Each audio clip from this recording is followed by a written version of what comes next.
हमारे सभी दर्शकों को सादर प्रणाम। जय श्री कृष्ण। आज का हमारा विषय आप यहाँ पर देख ही रहे हैं, विवाह के बाद धन लाभ की स्थिति। अब धन लाभ चाहे ससुराल से अच्छा धन मिले। कल का हमारा विषय था ससुराल अच्छा कैसे मिलता है। आज का हमारा विषय है ससुराल से धन की प्राप्ति, या आपकी जो पत्नी है विवाह के बाद आपने जिस लड़की से विवाह किया उस लड़की से धन की प्राप्ति, या आपकी लड़की है उसका विवाह जहाँ किया उस लड़के से धन की प्राप्ति, ससुराल वालों से धन की प्राप्ति, अच्छा लाभ मिलना, सुख सुविधाओं में वृद्धि होना। ये सारी स्थितियाँ आज के इस योग से आप समझ पाएंगे। तो बहुत सी बार हम देखते हैं कि विवाह के बाद लाभ मिलता है, वह स्थिति कुंडली में कैसे देखें, इसके बारे में एक सूत्र मैं पूर्व में भी बता चुका हूँ। वह सूत्र अलग था, आज का सूत्र अलग है। तो बहुत सी बार आप देखते हैं कि शादी के बाद व्यक्ति का कामकाज स्वयं का भी सुधर जाता है, पत्नी भी अच्छी नौकरी करती है तो वहाँ से भी लाभ मिलता है, या पति अच्छा काम कर रहा है वहाँ से लाभ मिल रहा है। मान लीजिए आपकी लड़की है, ससुराल से भी धन की अच्छी प्राप्ति होती है, वहाँ से मकान मिलता है, भूमि संपत्ति मिलती है, तब भी इस योग को हम देखते हैं। और इस योग को देखने के लिए दो स्थितियाँ आपको समझनी होगी। कुंडली में दो ऐसी स्थितियाँ हैं, उनको देखना बहुत ज़रूरी है। सबसे पहली तो आपकी लग्न कुंडली। आपको D1 चार्ट लग्न कुंडली खोलकर देखना होगा। आपको अपनी ही कुंडली देखनी होगी, क्योंकि आपकी कुंडली से ही पता लगेगा, चाहे लड़का हो चाहे लड़की। अपनी स्वयं की कुंडली देखें, उसी से पता लगेगा। उसके आगे फिर आपको नवमांश कुंडली भी, आज के इस सूत्र में नवमांश कुंडली को भी देखना पड़ेगा। तो लग्न कुंडली और नवमांश कुंडली दोनों कुंडलियों के मेल से यह योग बनेगा। अब यह योग कैसे बनेगा? सबसे पहले तो आप अपनी लग्न कुंडली खोलें और देखें लग्न कुंडली में 11वां भाव और दूसरा भाव। 11वां भाव इनकम का भाव है, आय का भाव है, लाभ का भाव है। और दूसरा भाव कुंडली का द्वितीय भाव, दूसरे भाव से संबंध 2 नंबर से नहीं है, भाव से मतलब है। तो भावों को मैं अनेक बार समझा चुका हूँ। कुंडली का 11वां भाव और दूसरा भाव कौन कौन सा होता है आप जानते हैं। तो दूसरे भाव को देखना है। दूसरा भाव धन का भाव है, संपत्ति का भाव है, जमा पूंजी का भाव है। आपकी जमा पूंजी अगर बढ़ती है तो दूसरे भाव को देखते हैं। और आय का भाव है, इनकम का भाव है, 11वां भाव है। तो लग्न कुंडली में इन दोनों भावों पर नज़र रखना है, पहली स्थिति। दूसरी स्थिति नवमांश कुंडली को देखना है। नवमांश कुंडली में आपको क्या देखना है कि नवमांश कुंडली के प्रथम भाव में, जैसे लग्न का प्रथम भाव होता है, वैसे ही आपको नवमांश कुंडली का प्रथम भाव देखना है। अब आपकी नवमांश कुंडली में प्रथम भाव जो है उसमें 1 से लगाकर 12 के बीच में कोई भी अंक लिखा हुआ हो सकता है। आप ध्यान से देखें अपनी नवमांश कुंडली को। अपनी नवमांश कुंडली खोलें, D9 चार्ट जिसे बोलते हैं उसको खोलें। उसमें फर्स्ट हाउस जो है, फर्स्ट भाव, पहला भाव, उसमें यह देखना है कि 1 से 12 के बीच में कौन सा अंक लिखा हुआ है। बस अगर ये आपने देख लिया तो इस योग को आप समझ पाएंगे। तो सूत्र क्या है उसको समझें। नवमांश कुंडली जो है उसके प्रथम भाव में जो राशि लिखी हुई है उसके स्वामी को देखना है। और सूत्र को पूरा ध्यान से समझेंगे तभी सीख पाएंगे, इस योग को समझ पाएंगे। तो नवमांश कुंडली के प्रथम भाव में जो राशि लिखी हुई है उसके स्वामी को आप देखें कौन सा है।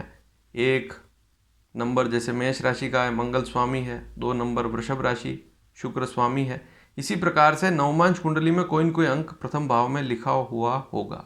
उसका स्वामी यदि लग्न कुंडली में, अब आपको लग्न कुंडली देखनी है, नवमांश कुंडली में प्रथम भाव का जो स्वामी है वह लग्न कुंडली में यदि दूसरे भाव में बैठा हो या 11वें भाव में बैठा हो, लेकिन अब इस सूत्र को ध्यान से समझना है।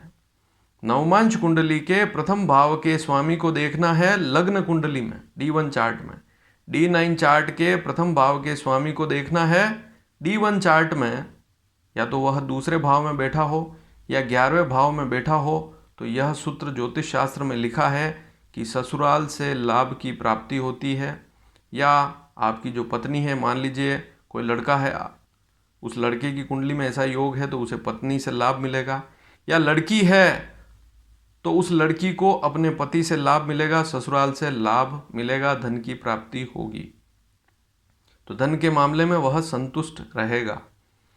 तो नवमांश कुंडली के प्रथम भाव के स्वामी को देखना है लग्न कुंडली में दूसरे भाव में या 11वें भाव में बैठा हो, लेकिन वह शुभ स्थिति में हो, अस्त ना हो, बलवान हो, युवा अवस्था में हो। अब युवा अवस्था के बारे में भी मैं बता चुका हूँ। अब इसमें एक चीज़ और है, एक सूत्र और है, उसको जब तक नहीं देखेंगे तब तक पूरा विषय नहीं समझ पाएंगे। तो नवमांश कुंडली के प्रथम भाव को देखना है, उसके स्वामी को आप यदि लग्न कुंडली में दूसरे भाव में या 11वें भाव में देखते हैं तो यह बहुत अच्छा योग है, सर्वप्रथम स्थिति तो इसको देखना। फिर वह अस्त ना हो, नीच का ना हो। नीच का है तब भी कोई दिक्कत वाली बात नहीं, लेकिन अस्त तो नहीं हो। हालांकि नीच स्थिति में भी फलों में कमी हो जाती है। शत्रु राशि पर है तो फलों में कमी हो जाती है, अस्त हो गया है तो फलों में कमी हो जाएगी। लेकिन यदि युवा अवस्था में है, बलवान है और मित्र राशि पर बैठा हुआ है, नवमांश कुंडली के प्रथम भाव का स्वामी लग्न कुंडली में दूसरे या 11वें भाव में शुभ स्थिति में बैठा हुआ है, तो यह योग बहुत ही शुभ योग कहलाता है। अब लाभ और ज़्यादा बढ़ जाएगा यदि लग्न कुंडली में भाग्य भाव जो है, नवम भाव, उसका स्वामी भी यदि 11वें भाव में या दूसरे भाव में नवमांश के स्वामी के साथ बैठा हो। अब सूत्र पूरा कैसे बना?